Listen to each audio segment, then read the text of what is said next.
This week on Inside Boulder News, Council approves a smoking ban on the Pearl Street Mall. The city considers licensing implications after approval of Amendment 64, and the Flagstaff Star shines on this holiday season.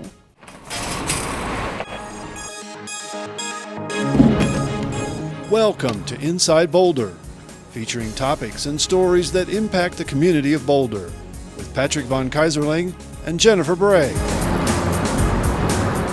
And on the news desk, Natalie Wood and Mike Benuelos bring you the stories making headlines in the community this week. Inside Boulder News starts now. Welcome to Inside Boulder News. I'm Natalie Wood. Starting this January, smokers on the Pearl Street Mall will need to look for another place to light up. City Council gave unanimous approval Tuesday night to ban smoking on the 4 blocks of the pedestrian mall and the Boulder County Courthouse lawn.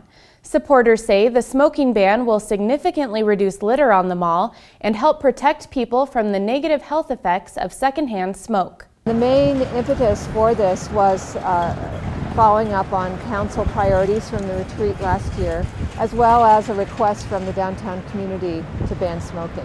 And so the main reason for it is the public health impacts of secondhand smoke. And the Pearl Street Mall is a very popular and populated area in our community, and there are a lot of people that gather here. So the potential impacts from secondhand smoke are substantial on the Pearl Street Mall. The ordinance needs one final vote, but is expected to go into effect in January, starting with a transitional period. Police officers will start by educating and warning smokers and then begin issuing tickets once the transitional period is over. The maximum fine will be $500. Council also discussed the passage of Amendment 64 and the possible implications the constitutional measure could have on licensing.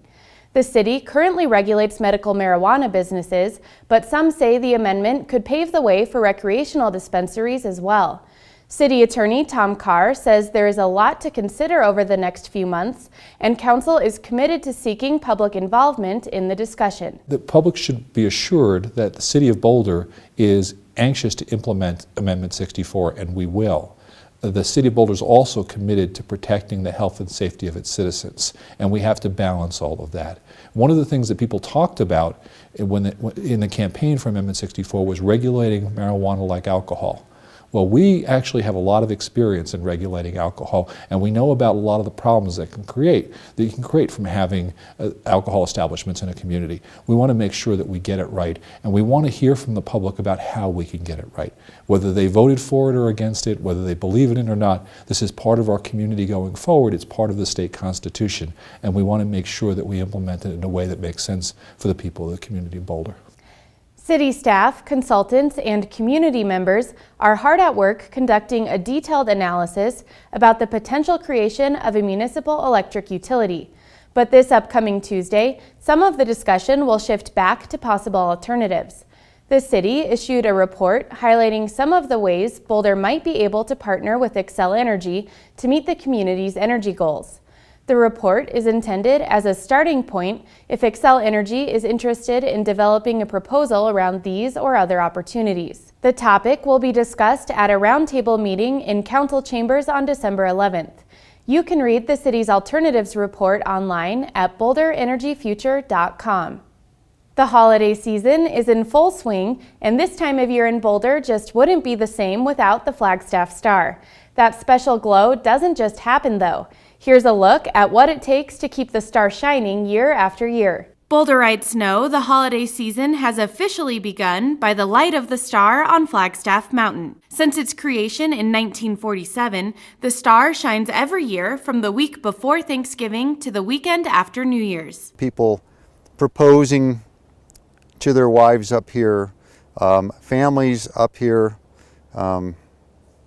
It's been a tradition since 1947. But in the late 90s, a change in electric service and needs of repair posed some big hurdles to keep the star shining. The way that we really saw the outpouring of the community's connection to the star really happened in 1999 when the star was in a pretty a pretty bad state of disrepair, and it was going to take a significant investment. I think it was over $10,000 to actually repair the Star and make sure that it still shined as a part of the holiday season in Boulder. The community sent in letters and donations to keep the Star shining, and Craig Reynolds and his team of volunteers worked on the major repairs. The volunteer efforts continue every year to keep the Star intact and to fix ongoing vandalism. I really feel blessed to be able to do this for the community.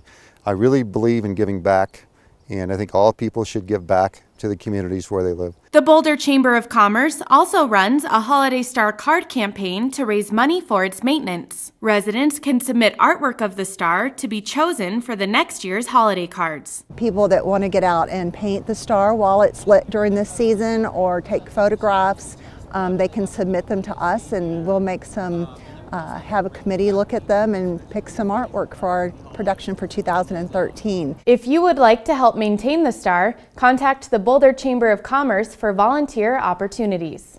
The Parks and Recreation Department's Youth Services Initiative program is teaming up with Boulder Fire Rescue to brighten local children's holidays. The annual Youth Services Toy Drive provides youth from low-income families with gifts during the holiday season. For some children, it's the only holiday gift they are likely to receive. So many of our families cannot afford to put food on the table, let alone buy presents for Christmas. Or if they do, they're really small things. So we just try to make their Christmases a little brighter, by having the kids write letters to Santa. And then a lot of the kids, still believe, and so they actually get what what they wrote on the letter. So it's a pretty great event.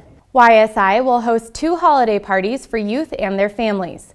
Last year, the program delivered more than 500 gifts to children.